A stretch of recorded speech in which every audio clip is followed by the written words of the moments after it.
Welcome to the Kinda Crunchy podcast, where we talk about all things health and wellness. We can't wait for you to hear today's episode, so let's get to it.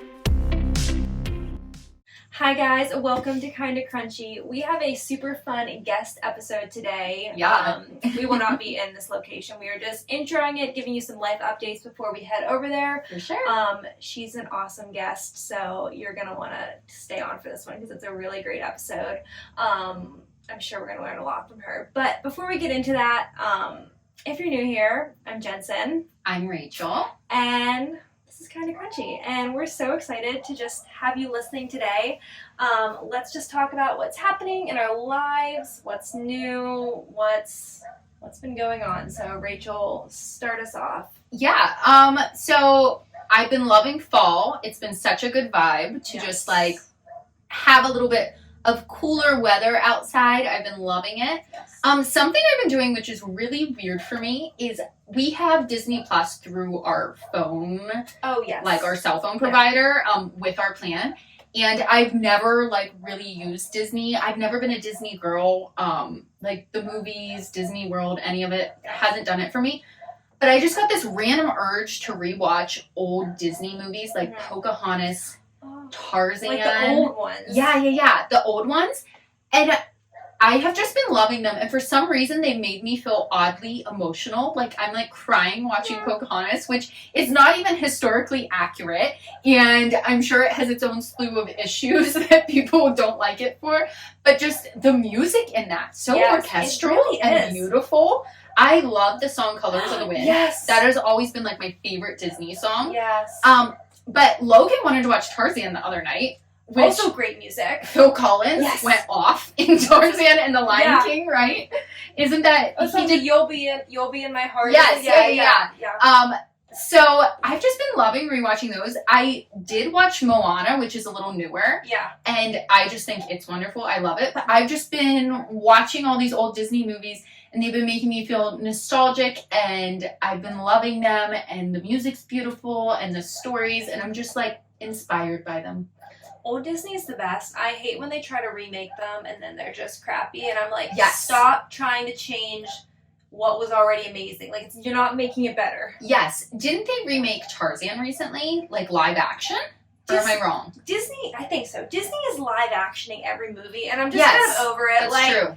Stop it. Like, it's not that great. Like, I just think the classics are the classics for a reason. Like, come up with a new idea. Yeah. I feel like, though, I could not even remember the plot of Tarzan. Neither could Logan. I don't know what it is. And now I feel like I want to watch the live action one. Yeah, just since we watched the animated one. Also, Logan got on some weird theory that he remembered from high school about Tarzan is also linked to Frozen and the Little Mermaid somehow. Okay. It's like a conspiracy. Yes, you should look it up. We should look this up, actually. I was way too into it. I heard the whole thing the other night. There's a way that all these Disney movies actually like tie together for some reason. It's kind of fascinating. But no, I think he's correct. It really was, but the classics are doing it for me. It's just been a good vibe. Love that for you. Me crying at Pocahontas. Who am I? Just in the middle of a random Wednesday while Is it cooking like dinner. your time of the month where you would be emotional? No. Oh, I just really am more in tune with my emotional side these days, I guess. But that's awesome. Yeah, what's your news of your life?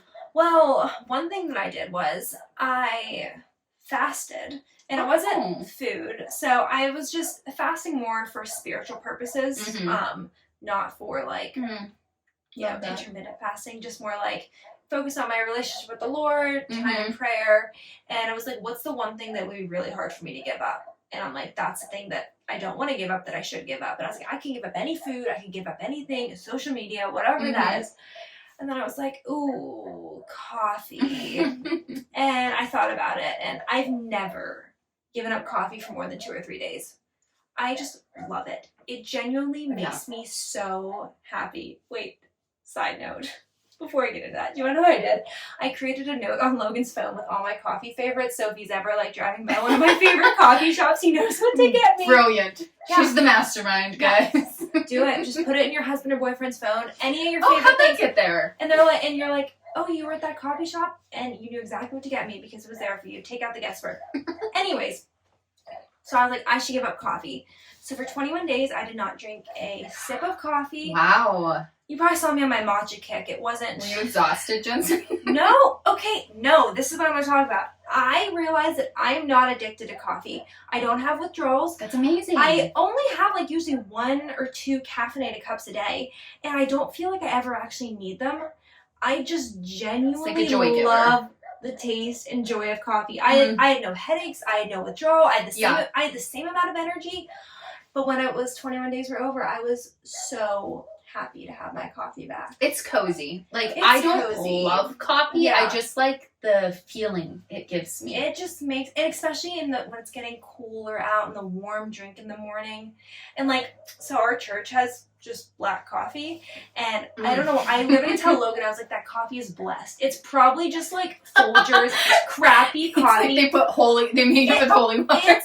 I don't know why. So it's like every Sunday we get to church, usually a minute or 2 late, walk in the door, I go get my coffee, and then we just go into worship and church. And it's like there were 2 weeks in there where I didn't have my coffee, and I just was like, it's just not the same. It's not the same. Anyways, I did it. It was a really good time, sweet time with just like focusing on my relationship with the Lord, realizing that like nothing really can fill me or sustain me but Him. But I am glad that God made coffee because now we're back.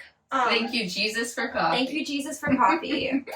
But my other life update was, this will probably be like really late because it happened like 2 weeks ago, and this will be airing later. But we have, Logan and I are part of a club. It's called the Lancaster Liederkranz. So it's this like German organization. There's like 2,000 or 3,000 members. Most of the members, like, you know, you just kind of like, it's like... Are one of you German? His grandpa. So his grandpa's like a member. Logan's German. Or did you just join a German club for fun? Logan studied German his whole life. Okay. Like, he lived in Germany for a summer. Like, Awesome. Okay. Yeah, there's many German connections. And his grandpa's always been a member. And a lot of his, like, coworkers are members there. It's not expensive to join. You basically go to a membership class and you're a member for life. But every September they have like their annual Oktoberfest. Fun. And it's open to the public, and it's thousands of people come to this. Like, we should have come. We should have planned a podcast weekend. We should have. Next year we should. Next year. It is so much fun. Like, they have like, first off, people dress in like the lederhosen. And how fun. Like, not everyone does, but a lot of people do. They have like live music and like German chants, and people like have like the big beer steins, and it's just like... Do they do a competition of holding the beer steins? Yeah. Are you doing it? That doesn't really seem... I don't know. Maybe. I think you could kill it, Jensen. Maybe I could. Yeah. I would die for a video of you, an Instagram live of you holding the beer stein winning a competition. Maybe next year. But it was so much fun. We got to catch up with so many people there, and it was just like... It felt like one of those things where like no one was running on their phone. Like, it was just like a really good conversation. Enjoying the vibes. And there were like kids there and like 80-year-olds there, and everyone was like having fun. But it was all authentic German food. You felt like you were literally like in Germany, but it was like 10 minutes from our house. So we like went there that Friday night and then like that Saturday afternoon. But we had so much fun. So yeah, it was just like just a fun little fall activity, and the weather was like perfect. It was like 70. Like, you said, like jeans and like a light sweater on. It was a good time. That sounds like a wonderful time. Yeah. Like, so much fun. I've always wanted to go to like an Oktoberfest like that. Just because it seems like so much fun. Like, the vibes are just so good. So maybe next year we'll have to plan that. Vibes were high, but yeah, that's all my life update. So I love it. Well, we are on the road today. Kind of Crunchy's hitting the road for a very special guest, and we are very excited to interview this guest and have her on our podcast. So let's do it. Let's do it. Hi guys, welcome back to Kinda Crunchy. Today we are on the road visiting a very special guest. We are so excited to be here to be sharing this episode with you guys. We know that you're going to love it because it gets a little more into agricultural, cows, milk, farming, all the things you guys ask about. Our special guest today is Lisa Vivian from Lane's End Farm. She's here with us, and she's going to share a little bit about Lane's End Farm and what it is and how they got here, and about her experience with cows and farming and just the whole lifestyle. So we're just so excited to have you here. Thank you. Can you start us out by telling us a little bit about yourself? Yes. So Jesse and I are high school sweethearts. Jesse's my husband. He was raised on a commodity traditional dairy farm. So just the dairy farm you would expect. They milked about 80 cows. So they had about 200 on their farm and then 80 that were milking. And they sold all of that milk via milk truck to a commodity processor. He loved his upbringing on a dairy farm, and it was very different than mine, which was in like a normal neighborhood, small little yards, you know, like perfectly manicured yards, no pets other than dogs and cats.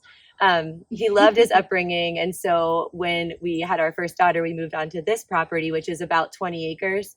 And the first thing he started doing was just like marching out where we were going to put a cow. So we kind of knew early on we were going to end up with cows. I know you said you were high school sweethearts. So did you get a lot of experience around the cows while dating him? So a little bit. And actually it wasn't really my thing. So a traditional dairy farm, if anyone knows, like if you're just driving by a big dairy farm, cows are messy and smelly. And so dairy farms are not very clean places. So I would go and I would kind of like check everything out, but it was just not my thing. I felt really uncomfortable. It was really unnatural for me. But I definitely learned to appreciate the hard work and the work ethic that dairy farmers had. But no, it was not my thing. And I never thought that I would be living on a dairy farm. Never. Yeah. Wow. First thought wasn't, where do we put the cow? No. And I thought, okay, a beef cow, that'll be fine. Yeah. But this really shocked me. Yeah. That's amazing. So yeah, you might see the cows in the background of our video if you're watching on YouTube. But so you have a creamery now. You have a farm and a creamery. Yeah. So how did it go from, obviously your husband wanted a cow, but then how do you have multiple cows? How do you have a creamery? What's the story behind that? It's actually a little bit of a sad story. So my husband's parents were first generation dairy farmers. They bought their farm off of another farmer, but they had to pay for it. They were really young when they got started. They farmed for 38 years. And then Jesse's mom had a pretty tragic accident on the farm. And then due to financial reasons, because there's not much profit margin in commodity dairy farming. So due to financial reasons, in 2017, they had to sell their dairy herd. They sold everything, all their dairy cows and everything. And they were just going to sell them all to auction so that they could kind of, move forward with their life. Jesse came home from whenever he had the hard talk with his parents. It was devastating for him. It really was. He came home, though, and said, all right, I've got this crazy idea. What do you think? I want to bring home a couple heifer calves. So those are girls, baby girl calves that were brand new. And then we'll have a couple years. We can breed them and we can try our hand at milking cows. And he called it a jugging dairy, but essentially a creamery where we would sell directly to consumer. And I was like, okay. Well, I don't know. I didn't have any basis, and I was thinking, okay, then 1 or 2 cows. Sure. Let's try this. So we brought home our first 2, Buttercup and Lily. They're back in our herd right now. We brought them home in 2017 and then they both freshened to have calves in 2019. Wow. I love that. So at the time, were you both working, and then this was also an addition? Yeah, I still work in the hospital. My primary job, which I guess I should have said this sooner, I'm a hospitalist physician assistant. So my job is actually complete juxtaposition to this farm life. I work in the hospital in a sterile environment. I do really enjoy my job.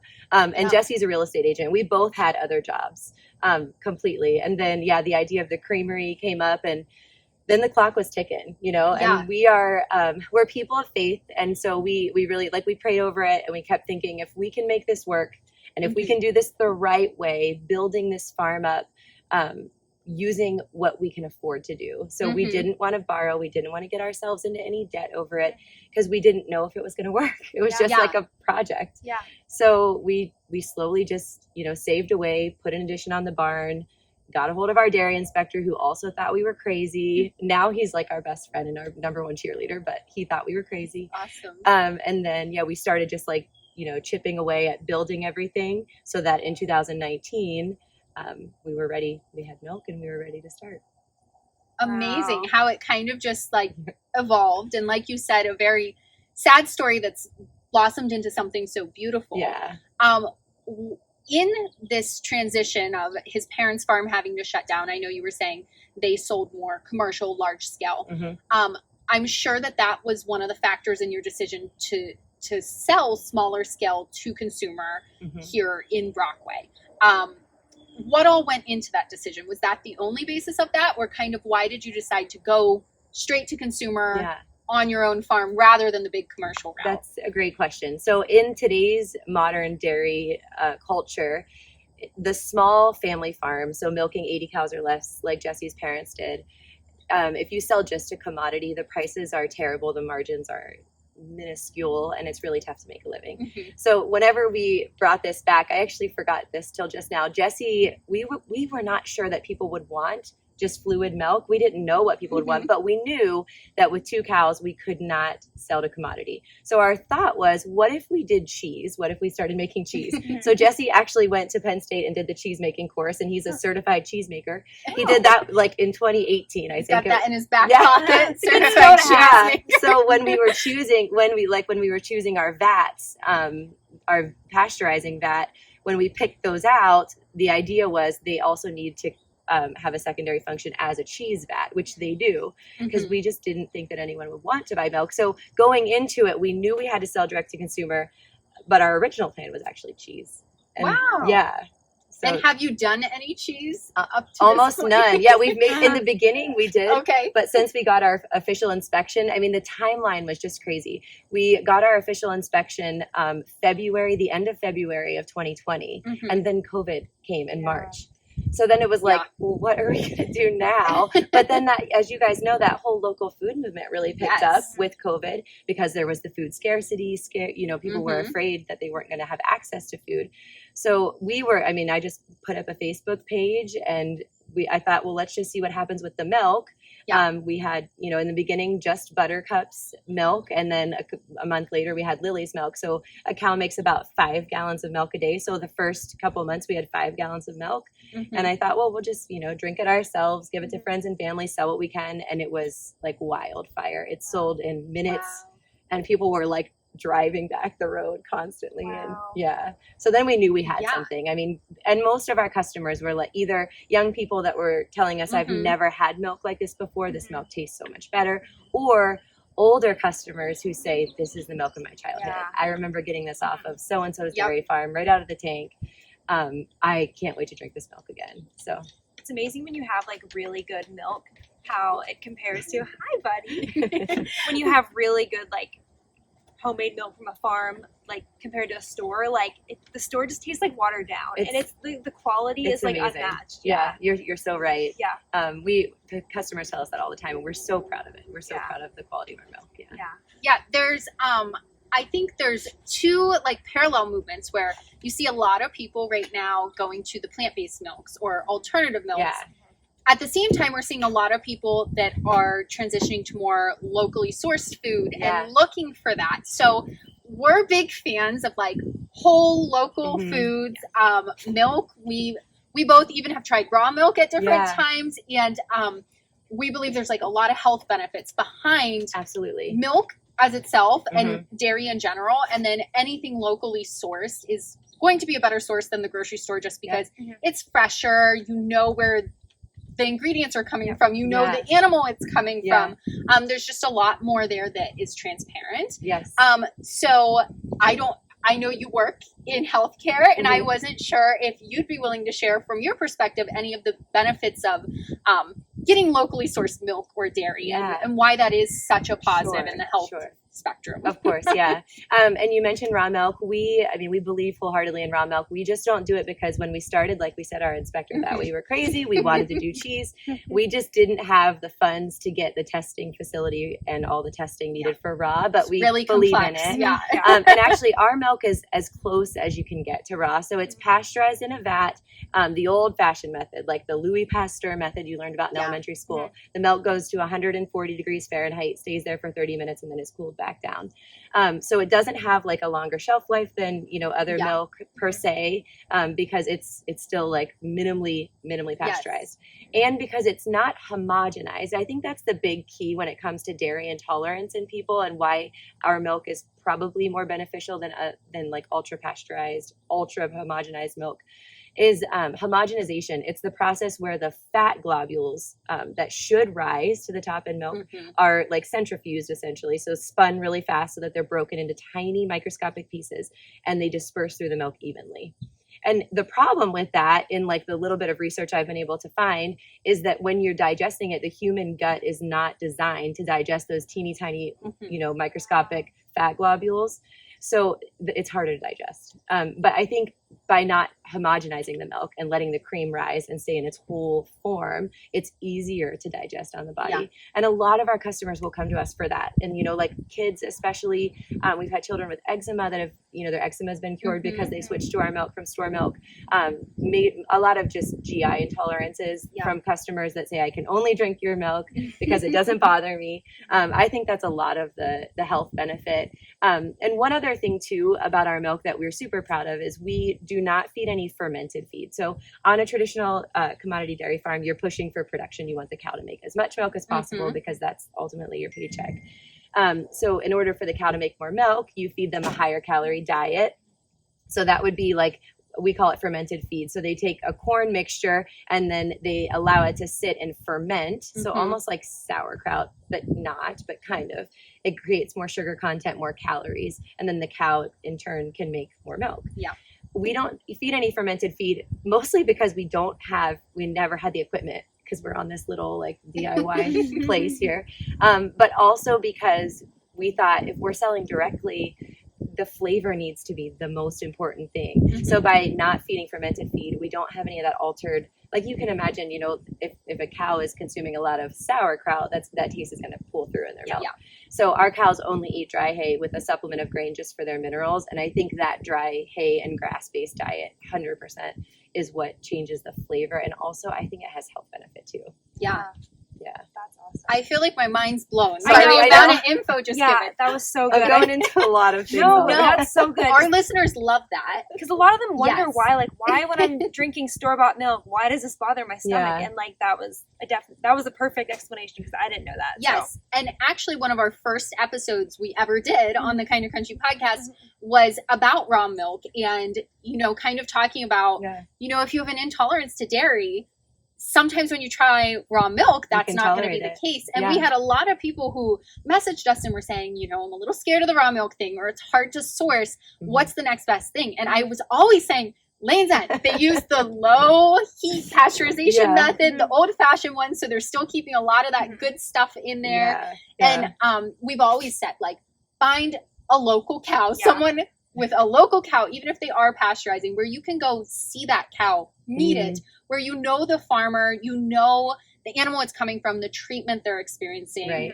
just in general, having more transparency. And so I think with Lane's End, one of the beautiful things about it is you're here at your home and your farm's right here. And this is where your farm store is. So you have people coming up and driving up to your farm store where the cows are right back there. And I know obviously that's important to you guys, but can you speak a little bit to how it's been impactful for you guys to see your local community be able to source local milk and meet the animal and meet the farmer and the importance of that to you guys as well? Yeah, it's been beyond what we could have imagined.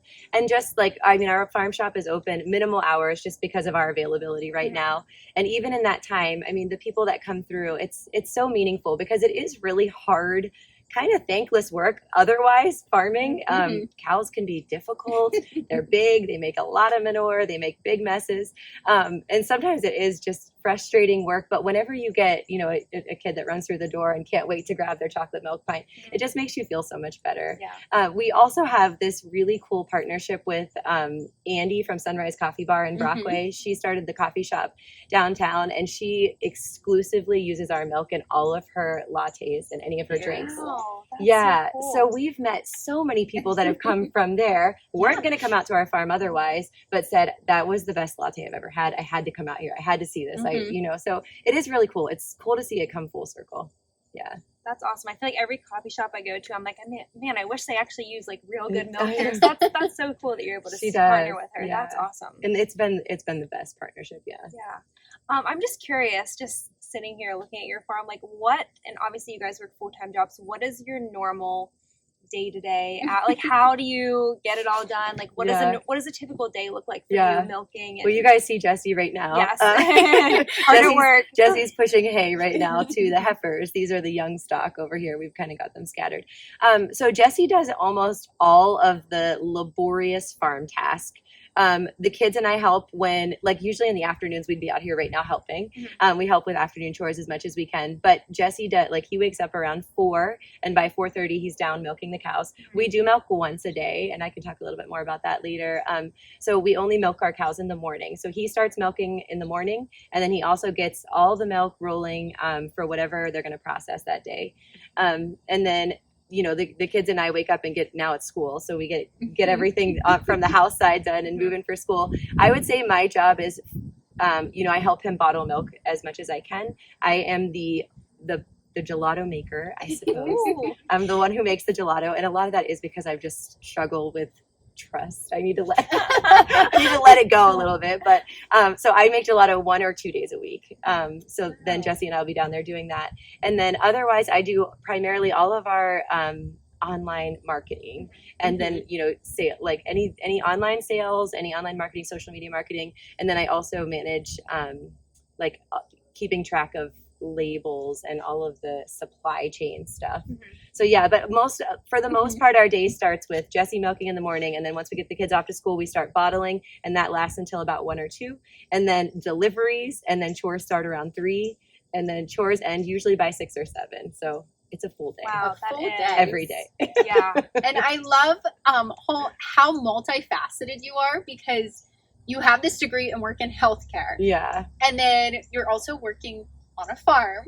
And then you're doing the marketing and the recipe development. Yes, and that's on the way up. Jensen and I were talking about all your products, and I was saying they have different gelatos like every single month, and then the milk's like a seasonal flavor. Yeah. Can you talk a little bit about that side of it, of creating these different flavors and recipes, and what your favorite gelato flavor maybe has been? Yeah. Or what this month's gelato flavor is? Yeah, definitely. We can talk about that. So I've always been a huge food fan. I love the flavors of food, and I love real food. Like when I can get something in season, you guys know, and pick it at its peak and then use it. There's nothing better. So that's kind of been my idea for the gelato all along, is just what's in season and what can we get our hands on, and then somehow turn it into an ice cream. So a lot of the recipes are just like things I think of seasonally. I don't even know. Sometimes I'll say to my friends at work or to Jessie, I can't think of anything else, but then I do. I just keep coming up with them. So I really don't know. I don't know how or why. I don't know where it comes from, but I do really enjoy it. So right now it's fall, obviously. So all of our fall flavors have released, and I just went through an old cookbook and was just picking out different desserts and things that I liked that were fall based, and that's where our flavors came from. Our first one is pumpkin cheesecake, and again, it's really important for me to use real ingredients. So our gelato base is our milk with cream, and then we add egg yolk, just the yolk of eggs, and then there's milk powder, which helps it to not get icy, sugar, sea salt, vanilla. I mean, it's very basic, very simple. Love that. Yeah, it doesn't, I mean, it's so simple, but ingredients yet you so can good. identify. Yes. And then all of our flavors, same thing. I would never ever use any artificial ingredients, never any food dyes. Or artificial food dyes, I should say. So our pumpkin is real pumpkin puree, and then we use our pumpkin sauce, which is also in our milk. Same thing, real pumpkin puree, sugar, and spices. And then we have a ginger snap crust in that. So that's the pumpkin cheesecake. We did just this week another fresh batch of our caramel apple cheesecake, which is our cheesecake base. It has real cream cheese in it. And then we added a reduced spiced apple cider. So it's like fall in a cup. It's a good one. I'm hungry now. This sounds so good. Yeah, I also think you just so quickly passed over the fact you do the marketing and the online social media and the recipes. And when I had said, Jensen, you have to check out Lanes on Farm, she was like, oh my gosh, this website. You have the blog with the recipes, your social media. Jensen, your social media is so good. Oh, Jensen's job is marketing and social media. And and I was like, this is so good. Which is just amazing, because you feel like you're probably wearing so many hats. You are. And I also don't feel that my social media is amazing, so I appreciate that a lot. Well, That's you really guys nice. are doing awesome. Yes, so. it's outstanding. we're obsessed with everything you're doing here. Yeah. We love it. And, you know, Jens and I have both always talked about our dream is to have a cow. Yes. I've always said right now at our house, my husband and I are at, it's a transition house for us and we cannot have a cow. Yeah. But we're hoping in the next few years to move. And I've always been like, where's the cow going? Yeah. And he's always said to me, he's like, are you really going to go milk a cow though? Are you really going to wake up and milk twice a day and Yeah. put on the boots in the winter? And I was like, you better believe it. Yeah. But I am in a little bit of a delusional world because I've not had the experience. So Right. I would love for you to share with us a little bit about what to expect if you were to you get have a a cow. cow. If any of our listeners Sure. were to Yeah. want to get a cow Yes. Yeah. And sometime in the future. for sure. And I'll tell you a little story. So in 2021, we were a year and a half into it. We had grown significantly from our 2 cows, and then you know, up to at that time, I think we had a total of 12, but we were milking 8 cows. And Jesse was milking them twice a day with a bucket milker. So if you're familiar with homesteading, that's common. It's just a bucket with it's electric and it has a pulsator on it, so that you don't have to milk by hand. But then the bucket gets filled with 5 gallons of milk every time, and he had to pick it up and dump it into our bulk tank. 8 cows twice a day. So he hurt his back, and he is a strong guy and never complains. But the one morning I saw him just like limping down to the barn. It was in August 2021. I'll never forget it. And we were at a crossroads. It was like, I can't do this anymore. We can't really afford yet to put in a pipeline, which is an automatic system, which we were saving for. And it was, something's got to give. And I had stumbled across other farmers doing once a day milking with Jersey cows. So I was like, I think we should look into this. I think this could salvage hours a day. And it did. It changed everything for us. It was really scary at first. Our friends at Creambrook Farm, they're a raw milk dairy in Virginia. They took a phone call with us graciously and just talked us into it. They had our backs and they were like, you guys can do this. But that would be my best and first advice for anyone who's homesteading. Don't be afraid to consider once a day milking. Not all breeds of cows are appropriate for once a day milking. Holsteins in particular are not. So that's the black and white spotted cow. They're genetically modified to be heavy producers. They make a lot of milk, so they probably would be a higher risk of mastitis on once a day milking. But Jersey cows are perfect. So the brown cows, brown Swiss cows, a lot of traditional homesteading cows are perfectly suited for once a day milking. And that would give you a huge breath of fresh air, because you wouldn't have to worry about twice a day outside with your cow. You could just throw some hay in front of her in the evenings and then not worry about it if the weather was bad. But no, I think the rule of thumb is, as far as like a homestead cow, you need 1.5 acres of grass or pasture for a cow. And then my other advice would be keep it as far away from the house as possible. Ours are creeping in a little close here because the flies are so real. The flies are terrible. But yeah, 1.5 acres of land. And then, you just you need to have a good relationship with a vet, obviously, because things happen and there are certain precautions that need to be taken. And then of course they have to have a calf every year to make milk. So they have like a dry period of 60 days before, where they don't make milk at all before they have their calf. But then as soon after, they'll start making milk for 9 months, and you've got to breed them in there to keep them making milk. Yeah. That's great advice from someone who has a cow and multiple cows. Yeah, got lots. I think we have 20 here now. Yeah, because we have a lot of listeners that are in the same life space as us, where they're like, I want a homestead. What's worth my time to source versus to do myself? Because it's always that balance of am I in a place I can locally source it and that the price is right, or is it better to do it myself? And it's always trying to figure it out. And, something like a garden's a smaller thing to experiment with, whereas getting a cow that's going to produce more cows is a bigger thing. Yes. So we love that advice. I know you said you're going on like 5-ish years here it'll be next spring. So you've obviously grown from, okay, let's take a couple cows and let's sell some milk to, we have a whole farm store with these products, and we have cows that keep producing and more cows. So, I'm sure where you started to where you are now is more than you thought it would be. So definitely. Going into the next 5 years, what's the vision for Oh, Lane's End? that's such a great question. Even just starting out with this little gelato cart that I made, I wanted to have it for our friends who have the flower farm, Meadow and Twilight Farm. I love their U-Picks. It's the best experience, and I wanted to have a little cart to take there. Mm-hmm. And as soon as we put it out there, I immediately had people saying, can I rent that? Could you come to my baby shower? What about my wedding? And I had not even thought of that. Wow. So that brings it back, like, you know, years ago I went to this ag conference, and I'll never forget them telling you, let your customers tell you where your business is going to go. Mm-hmm. Don't make the decision in stone. Let your customers guide you. And it's so true. Great advice. So now we're like working on, you know, I've got some girls that are willing to staff the gelato cart. I've already booked a couple weddings at, you know, at Tucked In Farm next year already. So I'm really excited about that. My dream here on this place would be to acquire some more land. And I would love to have an actual scoop shop with a place for people to come and just relax, truly relax. Mm-hmm. You know, get a cup of gelato, maybe a cup of coffee, and just hang out and relax. We have 3 little kids, and I always say it seems like every place to get ice cream is along a major highway. So you have to like run your kids in the door and then hang on to them so they don't get hit by a car. And it's never an enjoyable experience. Yeah. But I would love to give that to people. You know, if you could just bring your kids and let them roam, and the only thing that's going to happen to them is maybe they get shocked by the fence. But besides that, they'll be fine.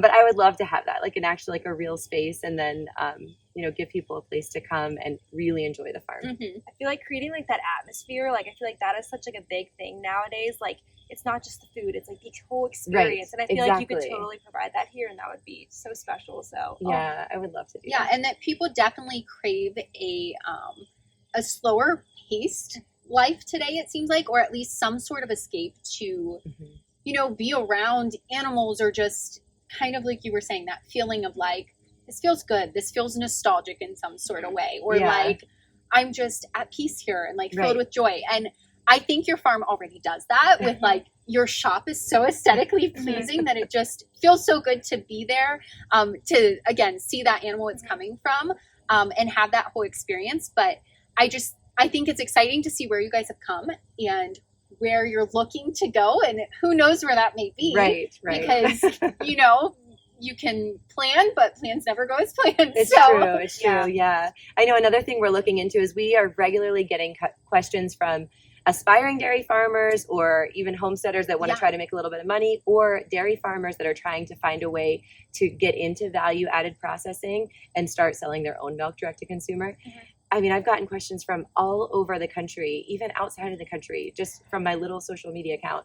So I started pivoting a little bit into maybe we should try to do some type of education, because I would love to see every town have one of these, you know, where, or 2 or 3, because how cool would it be if one creamery could just focus on cheese, and another one could just focus on milk, and another one could do ice creams.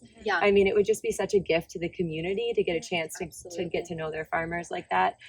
So it's a big part of who we are, and now it's really becoming a passion of both of ours to try to find a way to help educate other farmers, to prove that this can really happen. There's nothing special about us. We're committed to making this come to life, and it didn't cost us that much money, and it's possible on a small scale for any potential dairy farmer. So that's our next big drive too, I think, is to try to find a way to share what we've done, share all of our mistakes, help people avoid the mistakes we made, and give them, you know, a path to help them start their own creamery. Kind of like a how to milk a cow plus more boot camp, right?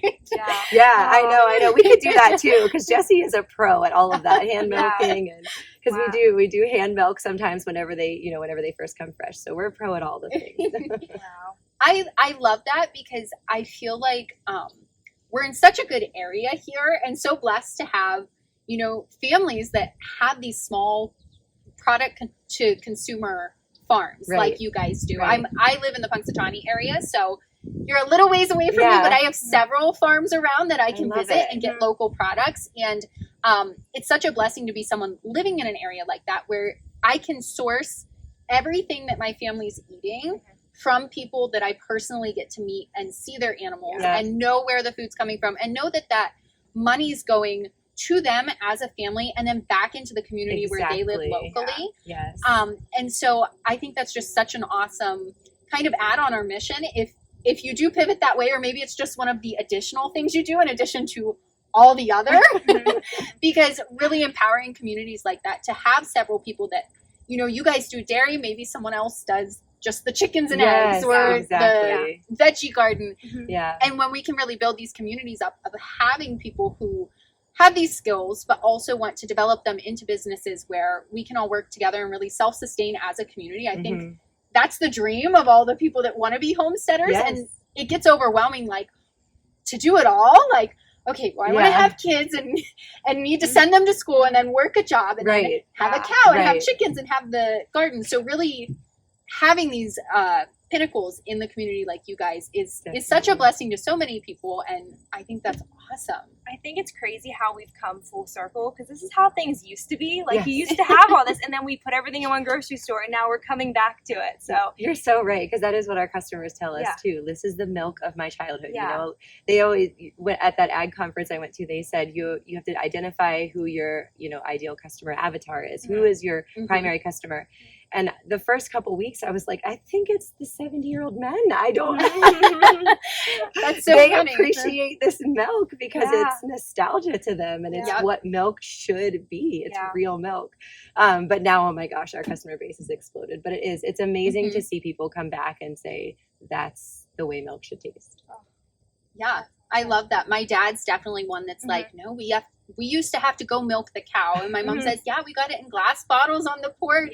And so they don't think it's weird at all that I go like get glass bottles of milk from a farmer or get a locally sourced milk. They're like, that's the way it used to be. We don't know why it's all just in the grocery store now. So I love that it brings it all full circle, like Jensen said, and everything you guys are doing here. As far as, you know, our podcast obviously goes into all different subjects of health and wellness and just like homesteading and living a balanced life and holistic health. But we always talk about an 80-20 balance between, you know, these holistic things and then real life. Like, we live in the 21st century. So we have these ideals of what homestead life's going to look like, but, you know, there has to be balance there. So with that, I know that you said you kind of have two very different roles of living on a farm and then working in healthcare. Just kind of in general, can you tell us any type of advice you have for anyone looking to live a healthier, more holistic lifestyle, whether it has to do with dairy or just in general, that would be any type of advice to our listeners? I love that so much. Yes. I think the very first thing is definitely go easy on yourself and start small. I mean, really, really small if you have to. Find a local farmer if you can for milk. If not, you know, people are selling chicken eggs everywhere. But gosh, and then anyone can start a small little kitchen garden too. But I think if you can just make it your primary goal, and this is something I teach my kids so as best I can, we need to think of food as fuel for our bodies. And the simpler it is, the closer it is from nature, the better our bodies can handle it. So I think, you know, if you can just look at it in that perspective, like even if you're just buying meat from the store, I think it's okay. Obviously, I buy meat from the store too. I don't have chickens here, so I buy chicken from the store.